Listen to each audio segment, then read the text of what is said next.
Amateur Traveler is in its 20th year now, but can you imagine if I had people on the show who had never been to the destination, but had just read about it or seen a movie about it? That wouldn't make any sense at all, and you wouldn't listen. We all know how important it is to receive advice from people who know a destination to get the most authentic local experience. And a great option for experiencing this is Explore Worldwide and their authentic small group adventures, led by local tour leaders, perfect for solo travelers who want to meet like minded people with a desire for adventure. I'm often an independent traveler, but two of my last three trips were with small group tours because they organize everything and it's a lot easier. If you want to recreate the tour I did to Malta, they have a Malta and Gozo Discovery Tour. I'm intrigued by one of their tours called A Taste of Sicily. The company again is Explore Worldwide, and visit exploreworldwide.com to learn more. And thanks to Explore Worldwide for sponsoring this episode of Amateur Traveler. The nights are long, the days are short, and the weather is chilly to downright cold, depending on where you are. It's a good time to slip into a Quince iconic Mongolian cashmere sweaters, which start at only $50. You can treat yourself to everyday luxury at an affordable price with Quince. If you really want to dive into luxury, you can check out their leather handbags, washable silk shirts, and European linen sheet sets. Whatever you're looking for at Quince, all the prices are 50 to 80% less than similar brands, and they do that by partnering directly with top factories and cutting out the middleman. They only work with factories that use safe, ethical, and responsible manufacturing processes. And of course, they use premium fabrics and finishes for that luxury feel in every piece. But you've already heard me rave about my Quince travel pants. Treat yourself this winter without the luxury price tag. Go to quince.com/traveler for 365-day returns plus free shipping on your order. That's QUINCE.com/traveler to get free shipping and 365-day returns. Quince.com/traveler. And thanks to Quince for sponsoring this episode of Amateur Traveler. Got my bags packed, I'm on a roll. I'm heading out there and I'm ready to go. I'm looking real good in my passport photo. Amateur Traveler, episode 742. Today, the Amateur Traveler, we take a hike across England and across English history as we look at Roman ruins and English countryside when we hike Hadrian's Wall.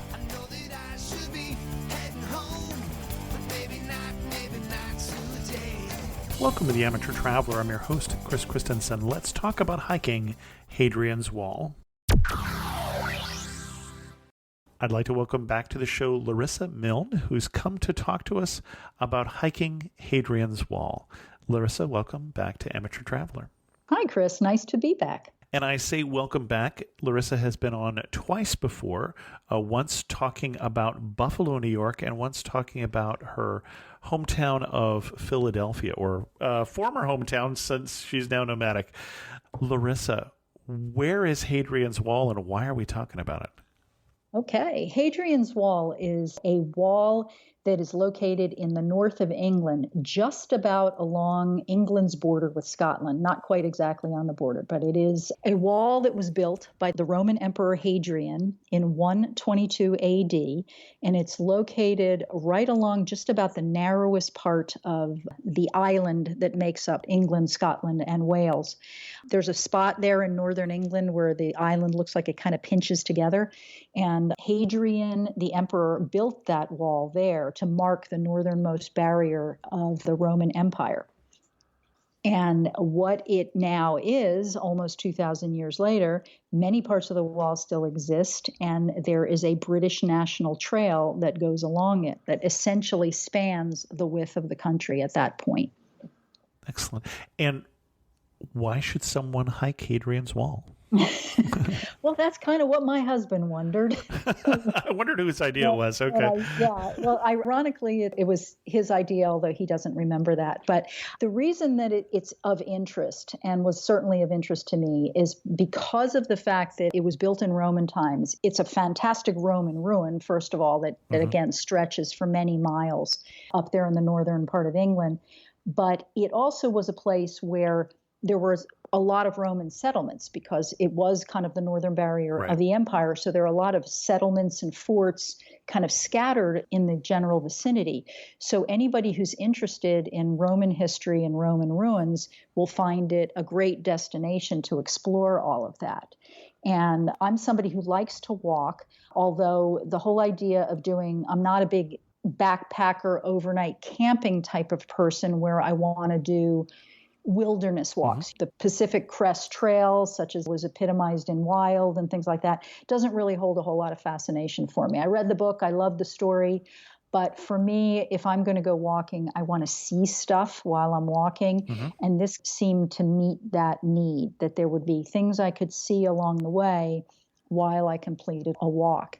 And the other thing that really appealed to me about this was this whole idea of going virtually from one side of the country to the other. The walk itself is 84 miles long. So it's not that long in the grand scheme of these long treks, but it was long enough for me. And I just liked the idea of doing that, kind of starting at almost sea to shining sea, or not quite, but just about. And that really appealed to me with the idea that there would be things to see along the way. And I was at a point in my life where I was approaching my 60th birthday, and I wanted to do something sort of monumental that involved travel. And I really wasn't sure what I wanted to do, but this is something that had been in the back of my mind for a couple of years, that it was a challenge I wanted to take on. And in a moment, he would come to regret.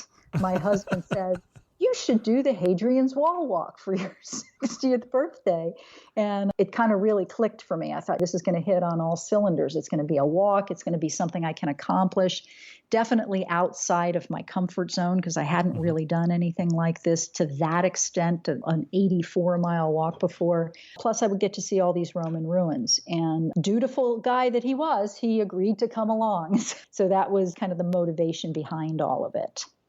Now, to be fair, he is a bit of a history buff also. Oh, yeah. That was no problem for him. His thought was, could I just take taxis or rent a car and drive to all of these sites and just meet you there and then catch you 3 or 4 miles down the way? But to his credit, he went along and did it. It really was a fantastic trip. And I think that one of the things that I learned as I was investigating it, which is why I continue to do even more research, was that many people who take on this trek or walk are people who are serial walkers or trekkers, Sure. and their goal is to kind of complete it as quickly as they possibly can, which was more or less the antithesis of what I wanted to do. Because I said, if I'm motoring through and doing 18 or 20 miles a day, that means I'm not taking time, exactly, to see anything. So I did a lot of research and made the decision that, along with Michael, my husband, that we were going to take it a little bit more slowly and stop a few times along the way. We took 8 days to actually walk the trail. So we averaged about 10 miles a day, a little bit more. But within there, we took 2 days where we did not go along the walk. We didn't necessarily I wouldn't call them rest days per se, because we did still do a fair amount of walking and exploring. Oh, got it. Okay. Somewhere along the way, but it was more to see some of the sites that were there that we felt demanded more attention than just a 10 or 20 minute walk through. So we took 10 full days to do this from one end to the other. Well, that's one of the reasons why this is actually on my bucket list, is that I can picture having 10 days to do this. And so that's actually how this show came about, as I was recently updating my bucket list, which is linked on amateurtraveler.com, and trying to see if I had been to more things that I'd seen, or do I want to take some things off, actually. And I think I actually did edit it a bit, but I saw this and thought, oh, we should do an episode on hiking Hadrian's Wall. And then I thought, I know someone who's done that. Now, you were not doing a lot of rough camping along your way, as you mentioned. Nope. In fact, we were not doing camping at all. Another thing that appealed to me. and that's the other reason why this is on my list, is I think I might be able to talk my wife into doing it when she gets over a foot injury, at least. But the logistics then get a little more complicated, because you weren't just setting up your tent. You were booking ahead. I assume you had all your reservations booked before you started?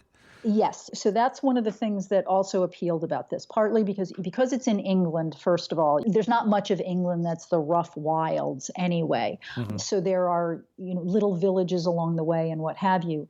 But so what we did is we booked the entire trip in advance, and we did stay at bed and breakfast every night. And because we booked through one of several booking companies that are available, and I'll be happy to share the one we used. Sure, please do. But what they do is they book you into a series of bed and breakfasts along the way, and then part of the fee that you pay covers porterage of your luggage. Right. So every morning you leave your suitcase packed at the door of the B&B, you take your little day pack that's got water and some snacks and a few other necessities for the day, and then you walk to the next wherever you're going to be that night. And when you get there, your luggage is waiting for you, which I thought was a really nice feature, because then you didn't really have to worry about dragging all your stuff with you, which to me, again, it's a hike, not a backpack trip. Yes, exactly. Mm-hmm. Yeah.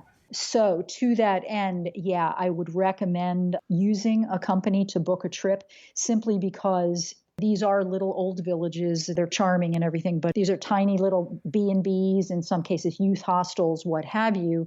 There's not a lot of lodging available, and it can get booked up.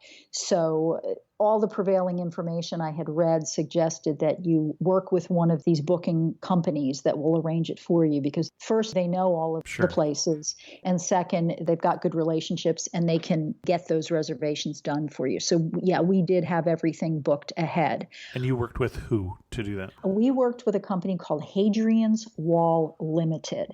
Okay. And their website, I can give it to you if you'd like. I can find it. Okay. And one of the reasons I chose them, there are a lot of different companies that'll do walking holidays, and there are some that have them all over Europe or all over the world. And all of them, I think, are probably pretty reputable, or most of them. The reason I chose this particular one, obviously from their name, this is a focus of theirs. But the other thing that I liked about what they offered, they're very customizable. Mm-hmm. They have a couple of suggested itineraries here. If you want to do the walk in 4 days, or you want to do the walk in 6 days, or you only want to do part of the walk, they have a couple of preset, quote, self-guided tours if you want.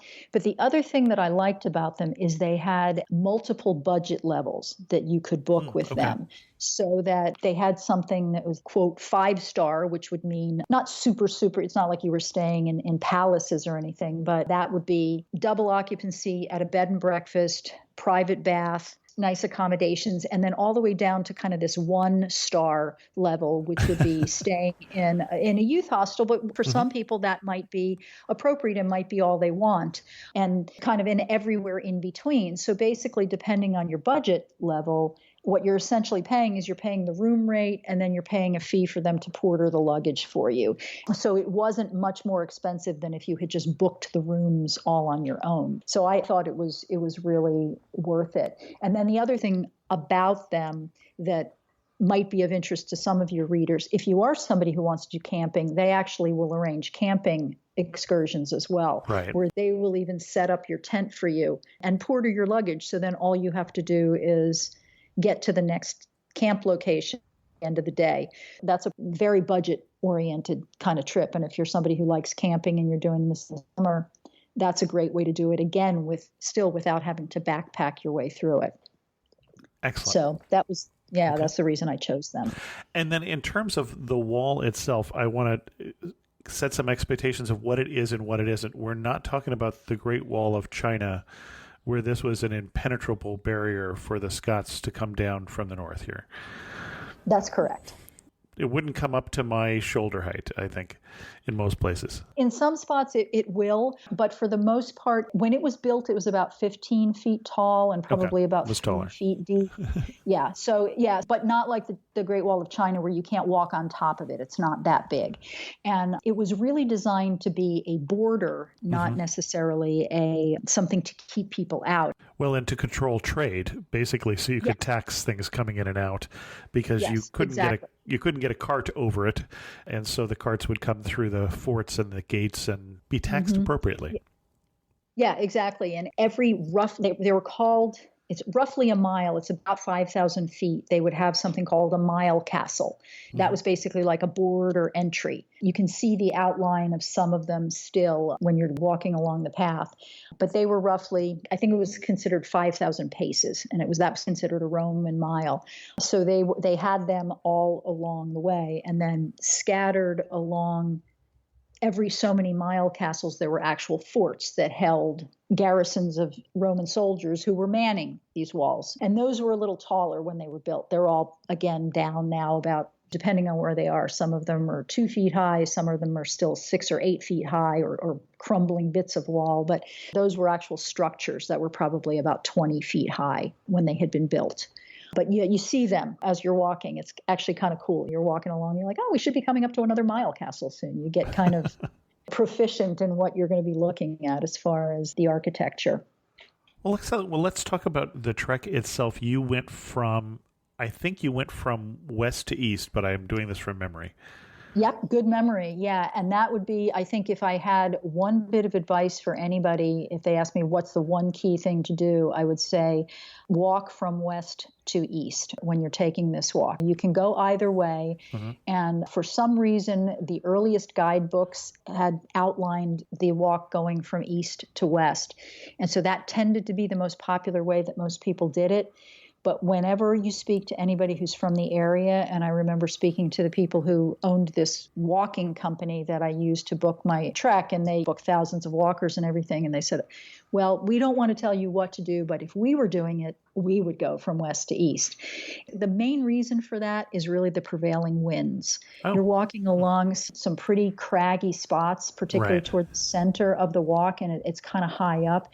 It's pretty windy, and when you're kind of going up and down these undulating hills, it can get cold, but it's also challenging. You're getting kind of tired because it's not a lot of height at any one time, but it's a lot of up and down. And that wind is pretty strong. And there were definitely times when I felt like the wind was actually guiding me along. When you're 8 or 9 miles into a 12-mile day, and you've got that just a little bit of wind kind of helping to push you along, it's really helpful. Plus, the other thing is when you turn around, it really feels like you're fighting against the wind. There were a few times during the walk when we turned around just to see what it was like, or even just take some photos or make a brief video on our phone or something. And it was really a strong wind, and it would have been a real deterrent or just make it that much more difficult to do. So that is why we chose to go from west to east, and I'm glad we did. And what did you see? Oh, well, we started, basically what you see lots and lots of English countryside, a lot of sheep, a lot of things that sheep leave in a field, which you have to dodge pretty carefully, and walk through a lot of villages.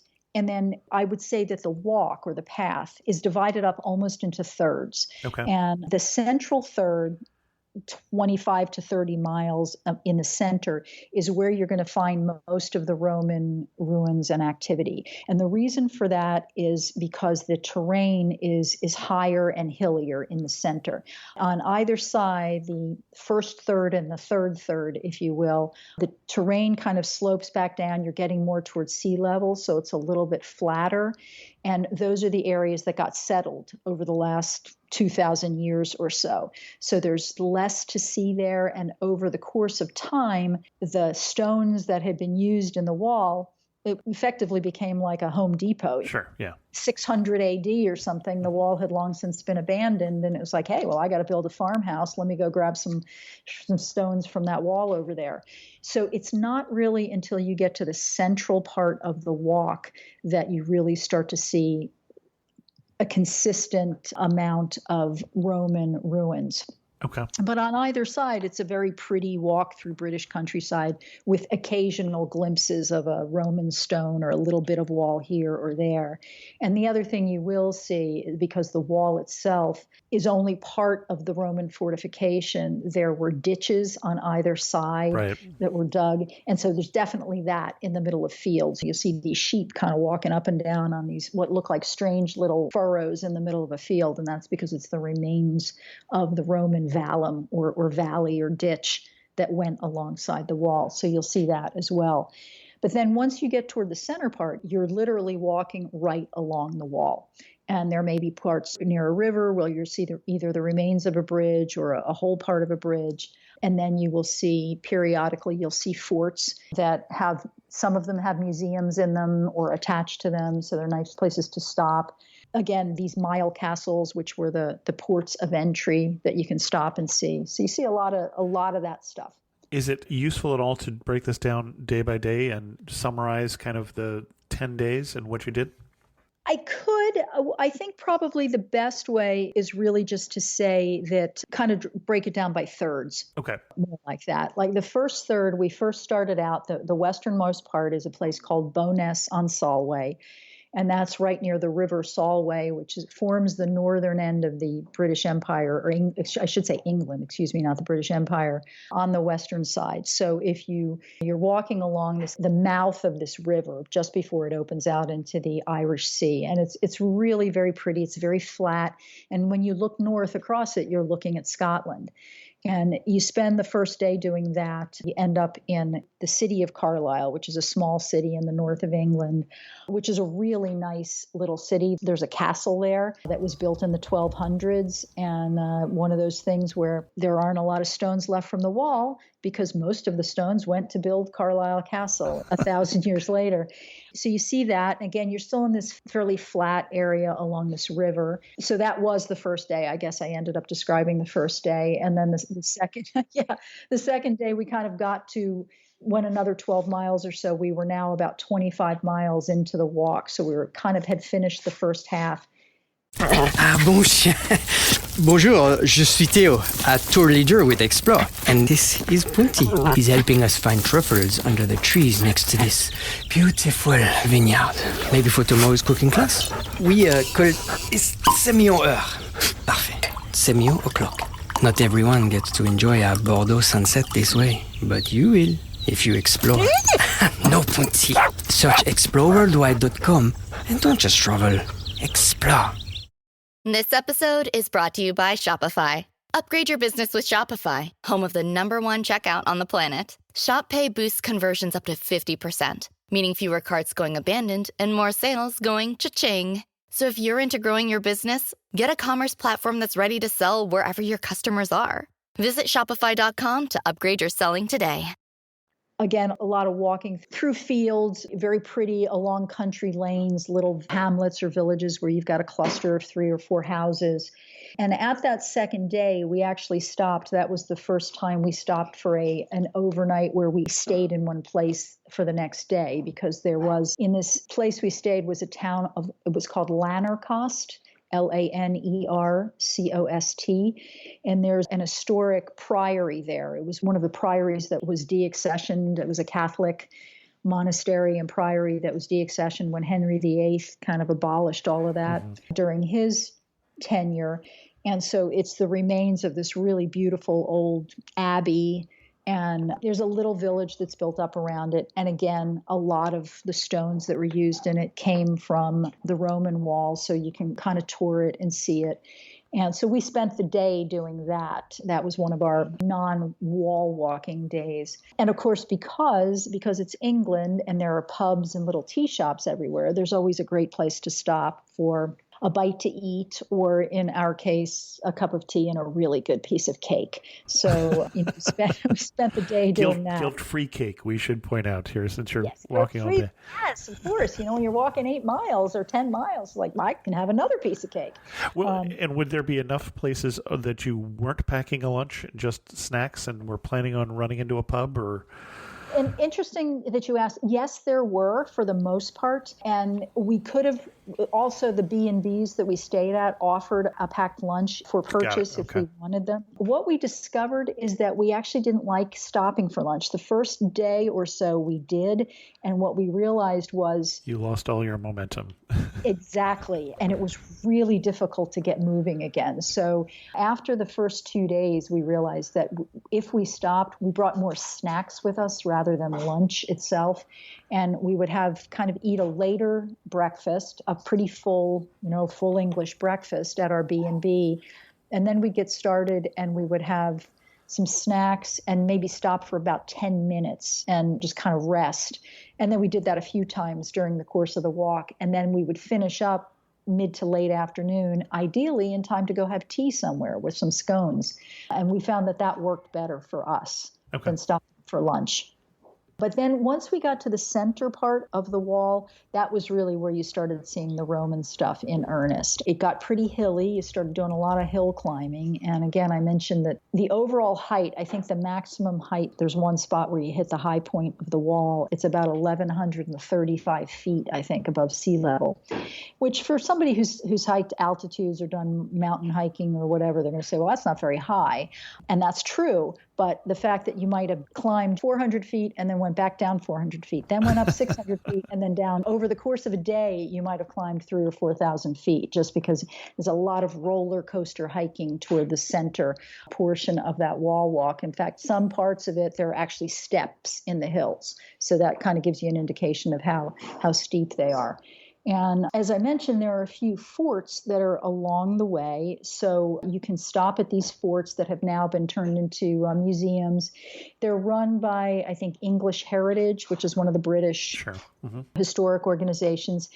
And they're interesting. I think we went in the first two. There's usually like a little museum or interpretive center there, as well as the ruins of the fort that are nearby. The museums, after a while, take on a certain sameness. Not that they're necessarily bad. It's just that I think they're each geared as though this is the only museum somebody can see. Sure. Okay. So if you're somebody who's just driving through the area and you want to see a museum and learn about the Hadrian's Wall and what was going on with the Romans in the early part of the first millennium, then that's great. And it's interesting the first time you do it. After you see it a little bit more, you start to realize, okay, the interpretive center is going to be very similar to the one I saw 15 miles west of here.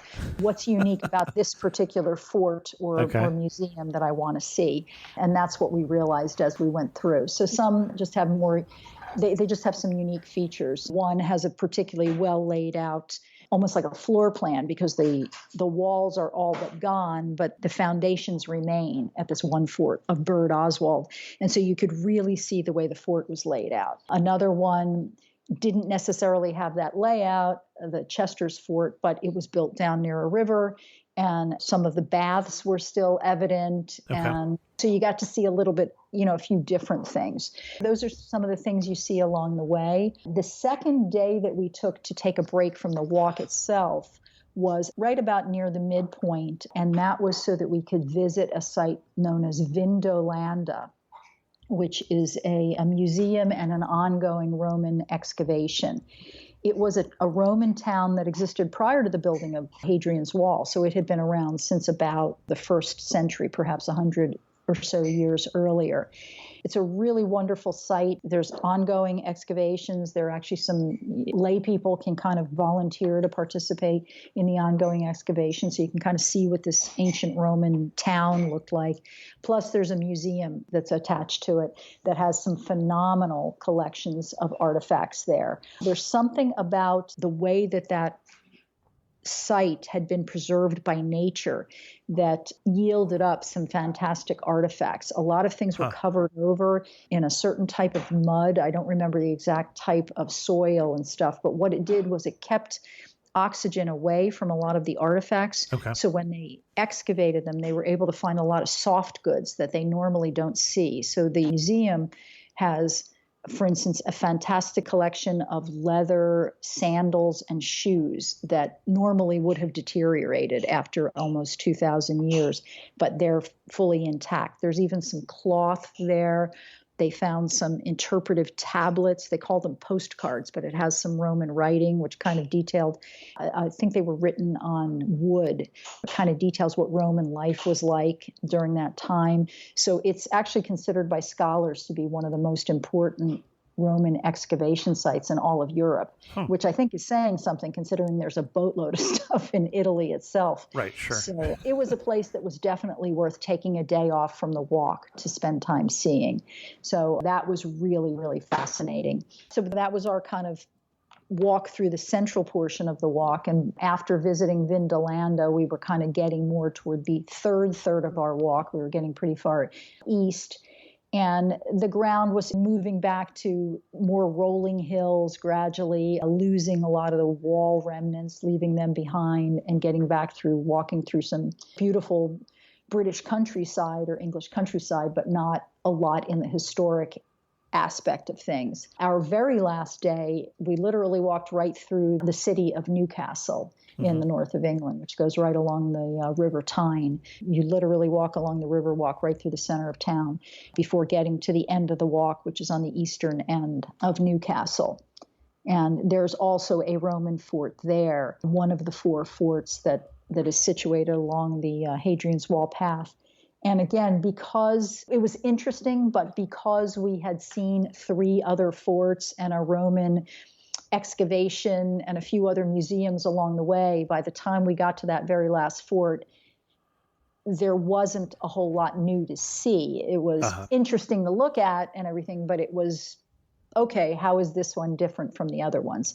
And had we gone the other way, I'm sure our feelings would have been different. Sure. We would have spent a lot of time looking at all the interpretive exhibits. And by the time we got west, we wouldn't have spent as much time on some of those western forts.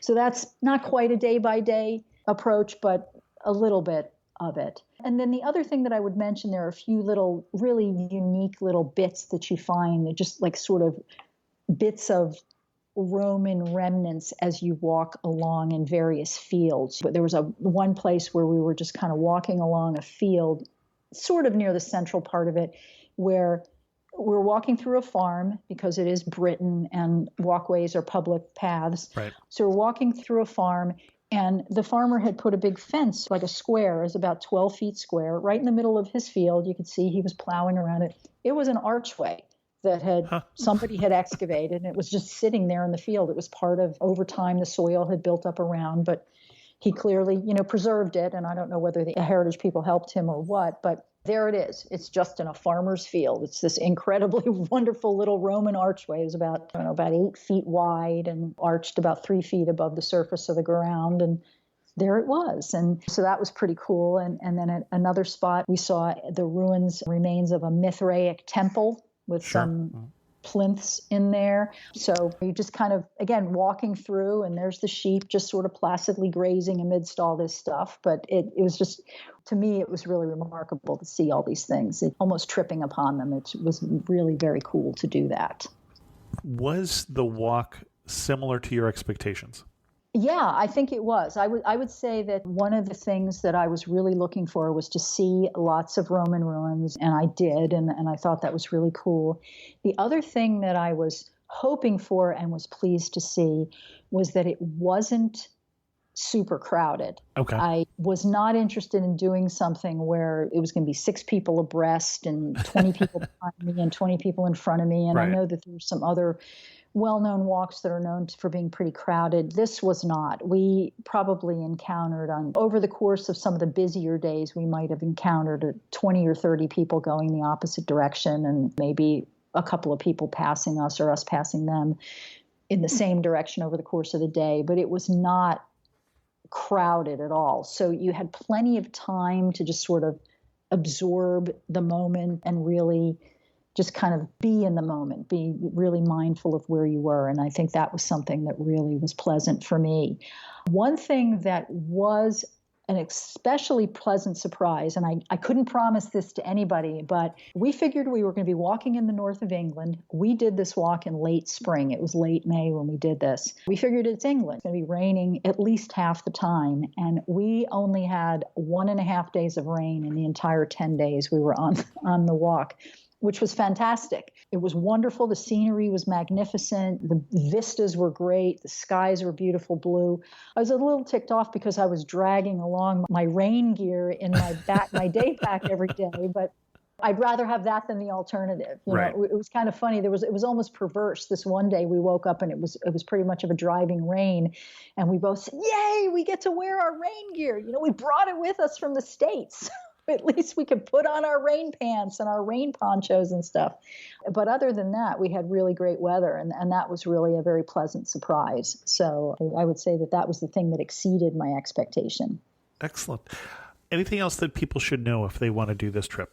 I think what I would suggest is making sure, because it's a little taxing, unless you're somebody who has walked long distances before, you really need to make sure that you're in practice doing long distances.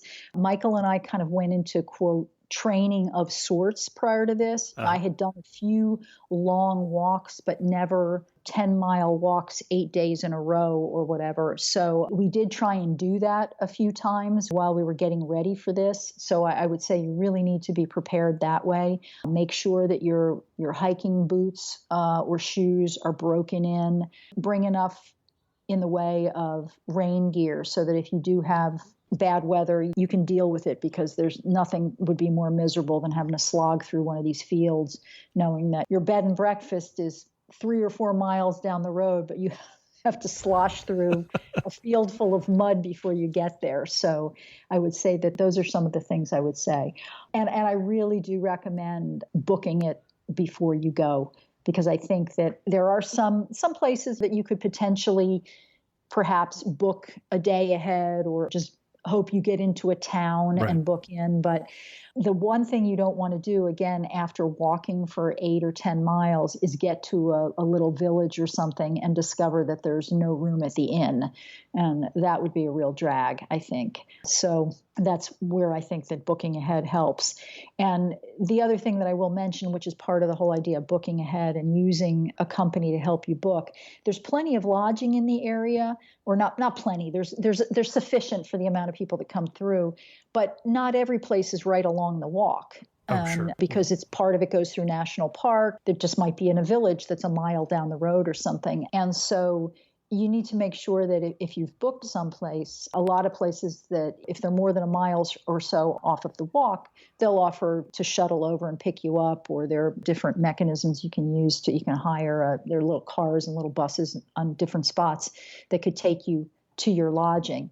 But if you don't really know where you're going to stay, then that's just something I just can't imagine how cranky I would be after a 10-mile walk, not necessarily knowing the answer to any of that stuff. So that would be my advice there. Excellent. Well, as we start to wrap this up, you're standing on the prettiest spot on this walk. Where are you standing? What are you looking at? You're probably standing at the high point, actually, of the walk, which is at a place called Windshields Crag, which is just about the center of the walk. It's like milepost. If it were a milepost, it's right about 42 miles or so. It's about 1,135 feet high. There's a stone plinth there that you can pose at. But what you have is just this 365-degree view.